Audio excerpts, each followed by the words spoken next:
ఈ మధ్య మనం చూస్తే గనక ప్రపంచంలో కొత్త ప్రొఫెషన్ సోషల్ మీడియా ఇన్ఫ్లుయెన్సర్స్ అన్నమాట. ఇది చాలా ఎక్కువగా పెరిగిపోతుంది. చైనాలో చూస్తే గనక దీన్ని వాంగ్ హాంగ్ ఎకానమీ అంటున్నారు. అంటే ఇంటర్నెట్ సెలబ్రిటీ ఎకానమీ అన్నమాట.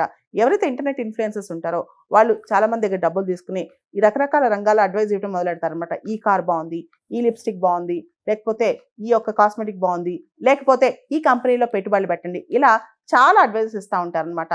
కొన్నిసార్లు సోషల్ మీడియా కంటెంట్ లైవ్ స్ట్రీమింగ్లో వెళ్ళిపోతుంటుంది. ఈ కామర్స్ సేల్స్ చేస్తూ ఉంటారు, బ్రాండ్ ఎండోర్స్మెంట్స్ చేస్తూ ఉంటారనమాట. ఉదాహరణకి మ్యాగీ నూడిల్స్ బాగుంటాయి అని చెప్పి పెద్ద పెద్ద సెలబ్రిటీస్ వచ్చేసి ఎండోర్స్ చేస్తూ ఉంటారు. లేకపోతే పలానా జ్యువెలరీ బాగుంటుందని చెప్పి ఇంకొకరు చెప్తా ఉంటారు అనమాట. అండ్ ఫ్యాన్ డొనేషన్స్, వీళ్ళు చెప్పేదానికి చాలా డొనేషన్స్ కూడా ఎక్స్పెక్ట్ చేస్తూ ఉంటారు.